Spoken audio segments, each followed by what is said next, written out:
आज जो बात कर रहे हैं, आज जो वीडियो है वो खासकर इस चीज़ पे है कि अगर आप कोई नई खेती करना चाहते हैं या जड़ी बूटी की हर्बल खेती करना चाहते हैं तो कुछ चीज़ों के बारे में ज़रूर जान लें।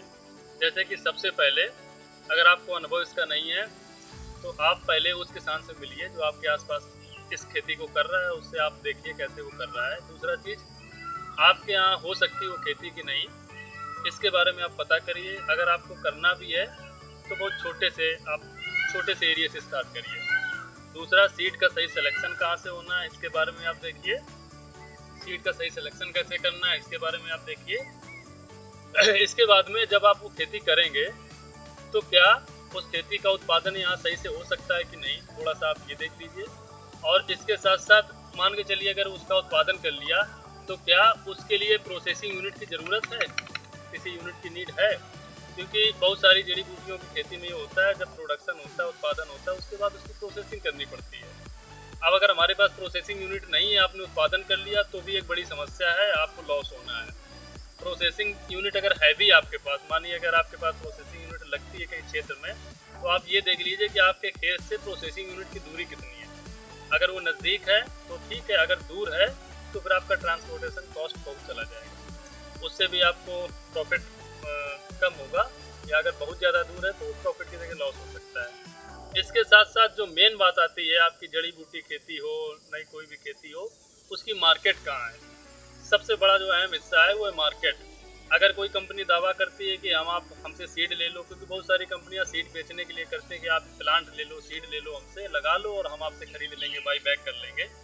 तो आप बाई बैक कर सकते हैं कंपनी के साथ समझौता, ठीक है, पर उसके अलावा कम से कम आप 8-10 जगह और ऐसी जगह आप कंफर्म करके रखें कि अगर वो लोग ना लें, मौके पे अगर इधर उधर करें, तो आप कम से कम अपना प्रोडक्ट उन कंपनियों को दूसरी जगह आप दे सकते हो। इसकी आपको समझ होनी चाहिए। तो पहले कंपनी के बारे में आप जान लें, समझ लें, मार्केट कहाँ होती है, क्या क्वालिटी के लेते हैं, क्या वैरायटी लेते हैं। अब ऐसा है कि आपने कहा कि भाई ठीक है, एलोवेरा इस कैटेगरी का करना है, हमें तुलसी इस तरीके की लेनी है, अब उसकी वैरायटी आपने चेंज कर दी, फिर मार्केट में कहीं उसकी वैरायटी नहीं है। तो ये सारी चीज़ों की गणित, प्रोडक्शन कहाँ हो सकता है कि नहीं अपने क्षेत्र में, ये बीज कहाँ से मिलेगा, प्रोसेसिंग की ज़रूरत है यूनिट की नहीं। जैसे कि सतावर है, सतावर किसी ने लगाया, सतावर निकलने के बाद में फिर उसको प्रोसेसिंग की ज़रूरत है। अगर प्रोसेसिंग यूनिट नहीं है तो आप सतावर नहीं बेच पाएंगे, क्योंकि ओपन मंडी में ये चीज़ें नहीं बिकती हैं। तो आपको ये सारी चीज़ें जाननी पड़ेंगी, मार्केट, प्रोसेसिंग यूनिट, उसके बायर कहाँ है। इसके बाद में आपके पास खेत आसपास हो रही की खेती वो नहीं हो रही है, और अगर हो रही है तो उसको खेती करने का तरीका क्या है, सबसे अच्छा ये चीज़ें आप समझ लीजिए, देख लीजिए, जान लीजिए।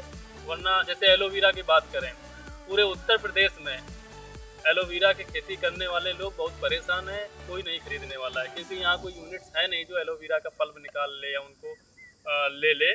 छोटी छोटी यूनिट्स होंगी जो काम कर रही होंगी, तो उसकी यूनिट से बहुत दूर, जैसे दिल्ली, हरिद्वार और जगह जगह, तो वहाँ तक जाने में ट्रांसपोर्टेशन कॉस्ट बहुत लग जाती है, जिससे हमें प्रॉफिट नहीं मिल पाती है। तो ये कुछ चीज़ें हैं, ये ज़रूर देख लें, समझ लें, उसके बाद ही कुछ नई तकनीकी या जड़ी बूटी